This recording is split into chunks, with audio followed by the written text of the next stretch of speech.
I'm Jeff Newkirk, the host of Game Changers. I talk to people who have done something to make this world a better place. People who are working to make a significant and profound change. So it's simple. Inspire and educate, and let's go change this world.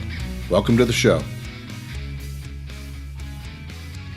Hey, today on the Game Changers podcast, I've got good friend coming back, guest Stacy Harris. Stacy, thank you so much for coming on. We talked in the past about, leadership, life, all kinds of things. So You're going to lead the conversation today. But before we get started, I want to thank my sponsor.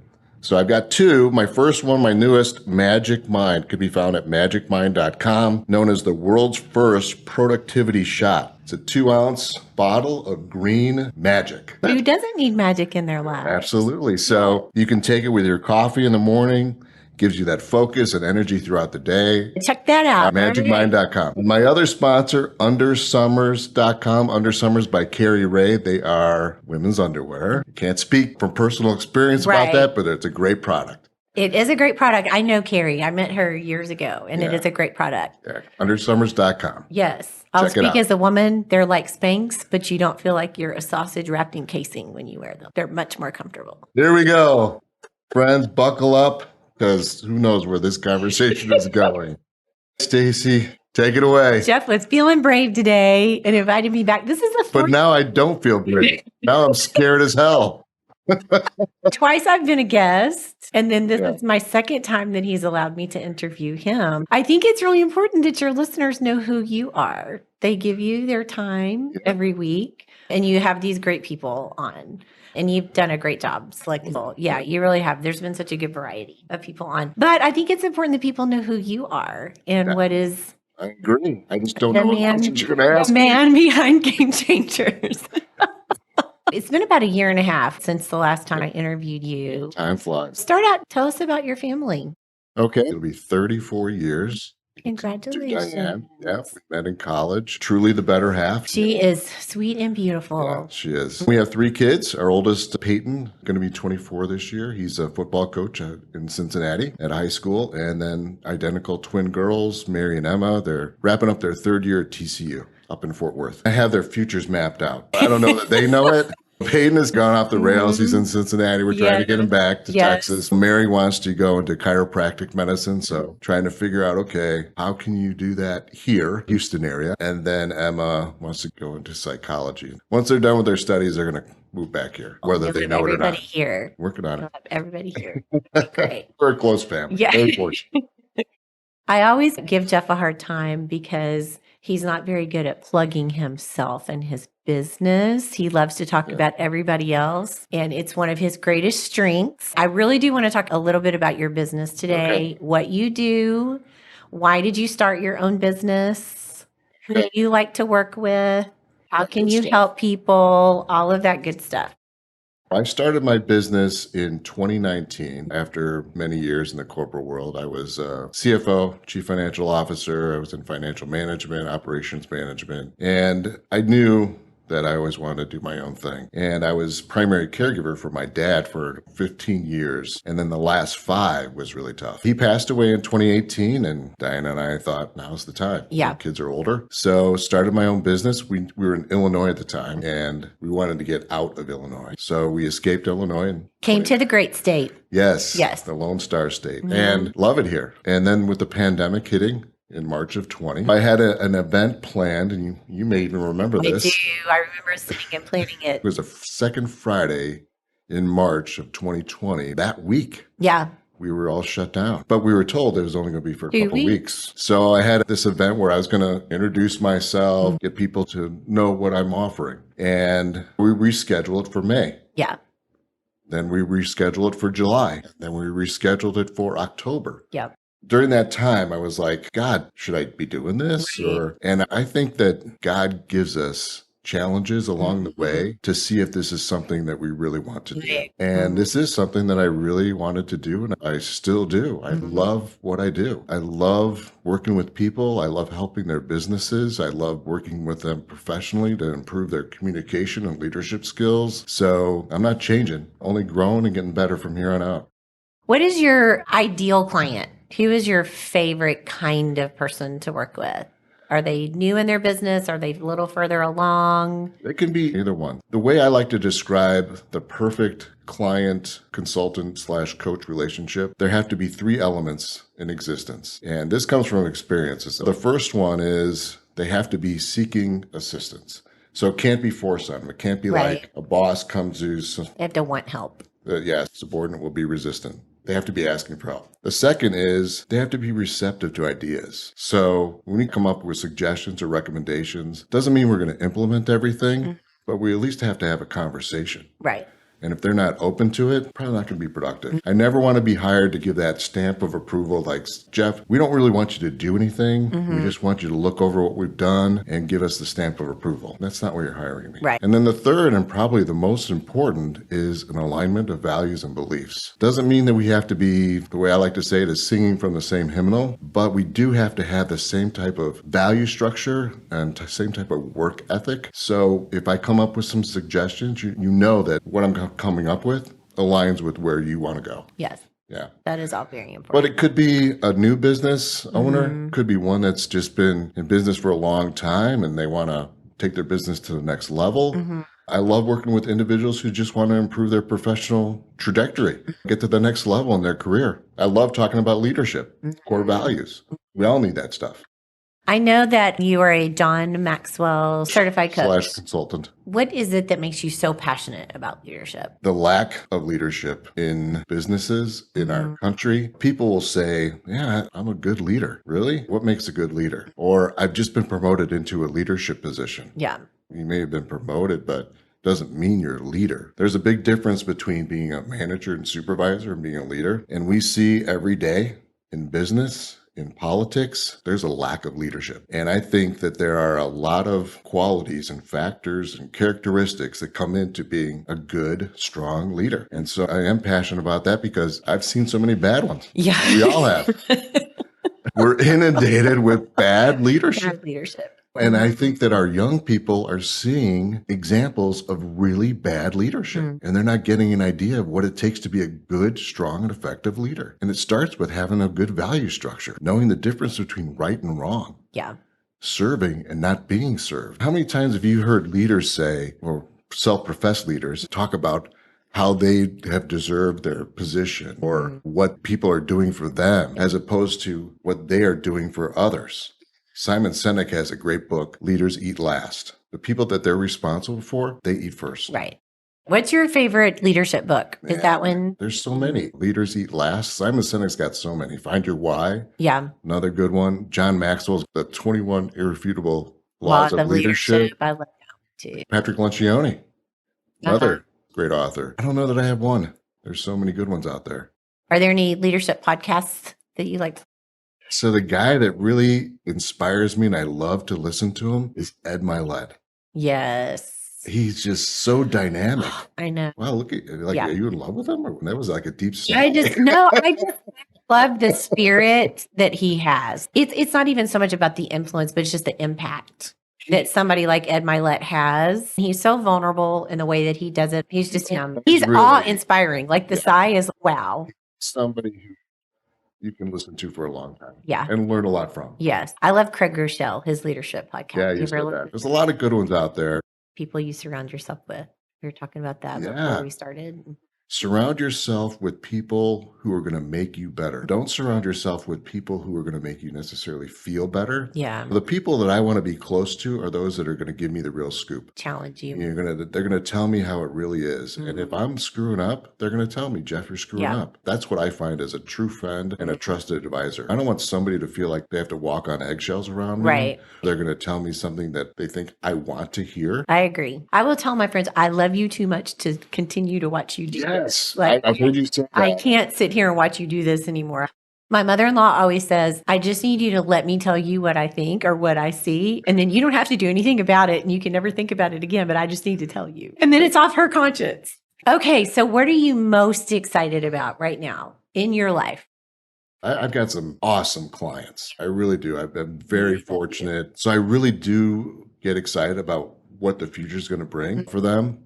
But in addition to that, Diane, my wife, has made a Yes. recent career change. A brave one. Yes. I'm so proud of her. Me too. She went from teaching in a public school and God bless thankful teachers. to all those teachers. Yeah. It is a tough job. Now she's a flight attendant. And what a change. She loves it. I told her after all those years of dealing with kindergartners, she is totally equipped to deal with the American public. So use that skill set. I am sure she has. I can just imagine. And just smiles so sweetly. And I want my dinner now. Yes. I'm sorry. The way we're heating up all the dinners. Yeah. I'm in first class. That is going to open up a whole new world for you guys with travel and all kinds of stuff. That is something to be excited about. I'll be able to tag along someday. So I know you're passionate about your business. You're passionate about leadership. What are some of your hobbies? What do you do when you're not working? Somebody asked me that the other day, and I was struggling with an answer. Mm-hmm. There's really not much else I do. That's pretty sad. Do we need to work on some work-life balance? Yeah. And here I preach work-life balance, and I have horrible work-life balance. Yes. But if I'm not working, I'm spending time with the family. When things are good, I'm actually exercising. Yes. So hopefully maybe we'll get back to that. I did actually work out with a trainer the other day. You did? How'd it go? I can barely move. Oh, no. Like lifting the cup of coffee. I had to take my other hand and lift my floor. As a coach, do you have a coach? Yeah, a couple people. And I probably could use some more. I have a whole village. It takes a village. We all have opportunities for improvement. And the only way we're going to grow is we get people that are going to help us do that. Mm-hmm. We have to surround ourselves with people who are going to get us to move forward, to progress. I learned that I can't do this on my own. Mm-hmm. I've engaged a couple people that are helping me. I'm looking forward to the future because I know a year from now is going to be a whole lot better than today. Yeah. I mean, at the end of each podcast, I always say, today was a great day and tomorrow will be even better. I truly believe that. But we have to make that happen. Yeah, it's up to us. It is. Those people that are like, oh man, things haven't worked out. Why does this always happen to me? Because you have a bad attitude. That's why. Yeah. Move forward. Yeah. Put a smile on your face. There are some things we can control, and absolutely how we react is a big one. For sure. Mm-hmm. So where do you want to be a year from now? What are some projects that you're taking on? A year from now, grow the podcast, more public speaking, and finish a couple of books. I have two that I'm working on right now. One's on leadership and the other is on management. Finish those up.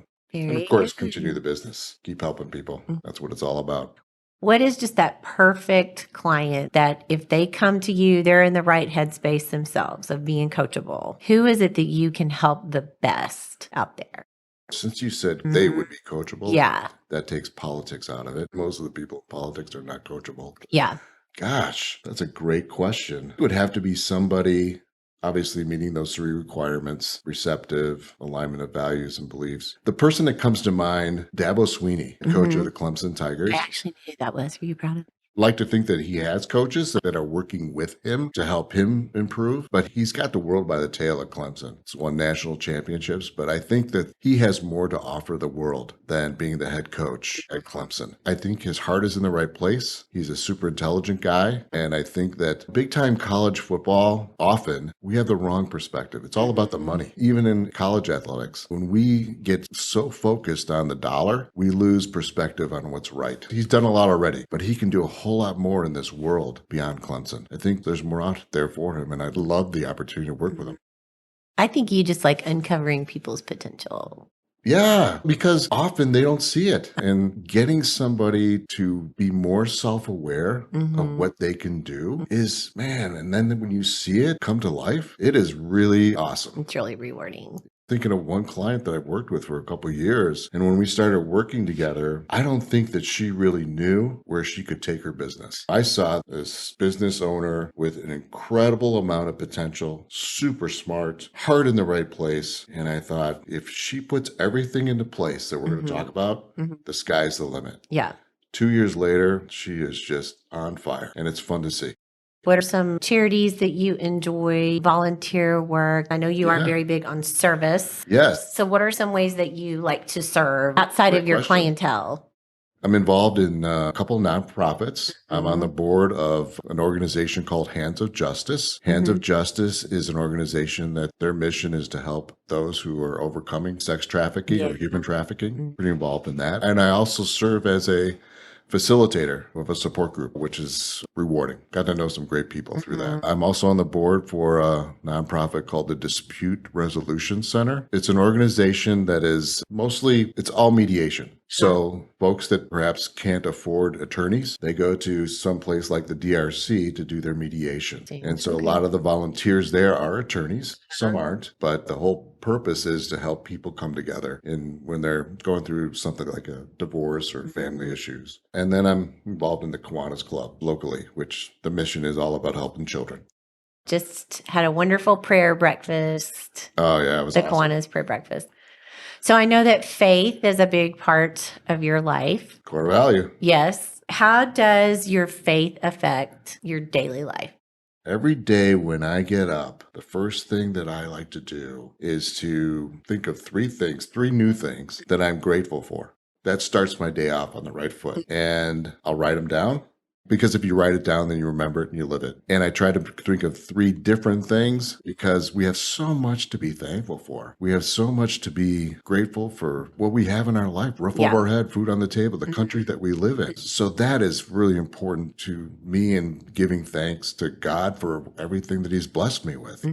So I try to make every single decision looking at how I would make that decision based on my core values, of which faith is one. And I know that I'm not good at it. I'm not. I struggle with it. You're all a work in progress. I'm broken, but I know God still loves me no matter what. I try to keep it top of mind, and I wear this little bracelet over here that has Ephesians on it. It reminds me that we put on the armor. Yes. Because evil is among us, and we got to fight off that evil. Be protected. Yeah. Yes, that hedge of protection. We need it.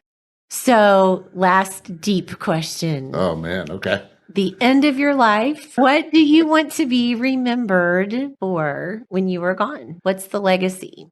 Legacy is pretty simple. I want people to think of me as somebody who always tried to do the right thing, that they learned something, that I was able to provide some information that was helpful to their life, that I added value to this world. If that's how I'm remembered, that'll be enough. It doesn't have to be anything major. I just want to be able to be remembered in a positive way. Good guy, tried to do the right thing. Yes. Learned a little something from him. Yeah. So you've been doing this podcast for 3 years now? 4? Yeah. I started in March of 20, and Game Changers is the third name. Okay. So it was Forensic Financialist, and then it was Understandable Solutions, which is the name of your company. I work with somebody in Philadelphia. Her name's Kate. She's awesome. Helps me with all of my podcasts and social media. And she's, what do you want the podcast to do? What's the objective of the podcast? Yeah. And I said, really, I want to make a difference. I want people to listen to it. And once they listen to it, I want them to be inspired to go out and make a difference.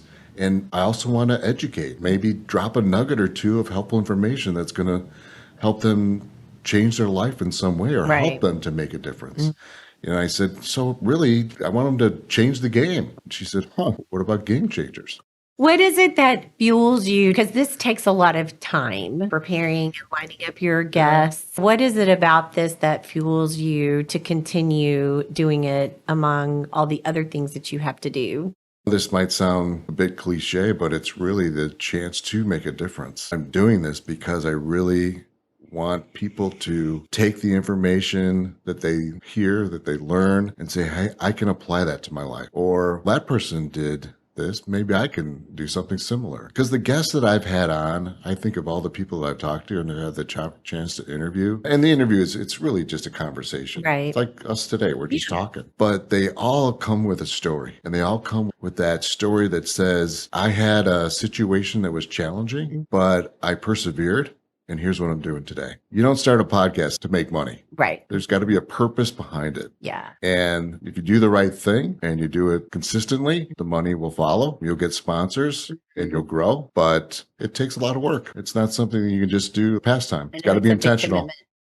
I know you had our friend Terry Weaver on several weeks ago on your podcast. And so one thing that he always says that has stuck with me about media, TV, movies, that kind of thing, and I think it applies to podcasts too, is once it's done, it's out there forever. You can listen to it a year from now, 3 years from now, 5 years from now. And the conversation that you and I had, or that Ed Milet has with one of his guests or whatever, may be the exact thing that that listener needs to hear at that time. Yeah. On that day. For those of you who listen in to Jeff, please go check out his website. If you are looking for a business coach, look up the different things that he can do to help you, but also share this podcast with people that you know to help him grow his audience, help him meet his goals that he has of having a larger listening audience by this time next year and just growing in that way. It's a very small thing and it takes about 2 seconds to do it. If there was something there and you thought, so-and-so really needs to hear this, then just send it to him and share it that way. Put it out on Facebook. Help him build his audience and help him build this wonderful business that he has going. So thank you, Jeff, for trusting me to sit across from you this morning and ask you these questions. Thank you for your commitment to the podcast and for putting great stuff out in the world. And I love you very much. I treasure our friendship. Listeners out there, thank you for tuning in to Game Changers with Jeff Newkirk.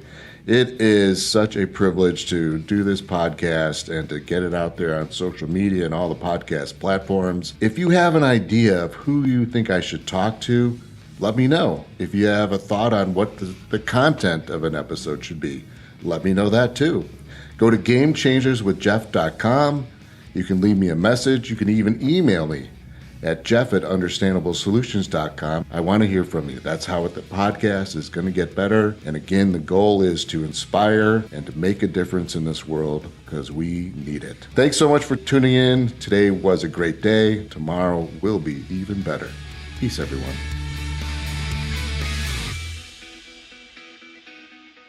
Find out more about the show at GameChangersWithJeff.com.